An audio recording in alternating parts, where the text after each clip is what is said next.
భారతదేశంలో అతి పెద్ద చీకటి రోజు. ఇందిరాగాంధీ రాజ్యాంగేతర శక్తి, ప్రజాస్వామ్యాన్ని తుంగలో తొక్కారు అని చంద్రబాబు ప్రసంగాలు దంచడం చూసిన తర్వాత ఒక్కసారి ఫ్లాష్ బ్యాక్ గుర్తొస్తోంది. చంద్రబాబు ఏదైతే ఎమర్జెన్సీ గురించి మాట్లాడారో అదే ఎమర్జెన్సీ విధించినప్పుడు చంద్రబాబు ఏం చేస్తున్నారు అని ఒక్కసారి హిస్టరీ తిరిగేస్తే, ఎమర్జెన్సీ టైంలో అడ్డంగా చెలరేగిపోయిన సంజయ్ గాంధీకి తాను సపోర్టర్ని అని చంద్రబాబు బాహాటంగా క్లెయిమ్ చేసుకున్నారు.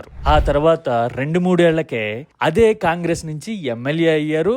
ఆ తర్వాత 2 ఏళ్లకి మంత్రి కూడా అయ్యారు. ప్రజాస్వామ్యానికి గొడ్డలు పెట్టి లాంటి ఎమర్జెన్సీ కాలాన్ని ఆయన రాజకీయానికి స్టెప్పింగ్ స్టోన్ గా వాడుకున్నారు అని హిస్టరీ చూస్తే అర్థమవుతుంది. ఏముందిలేండి, రాజకీయం అనేది ఇట్స్ ఆల్ అబౌట్ అడ్వాంటేజ్ కదా.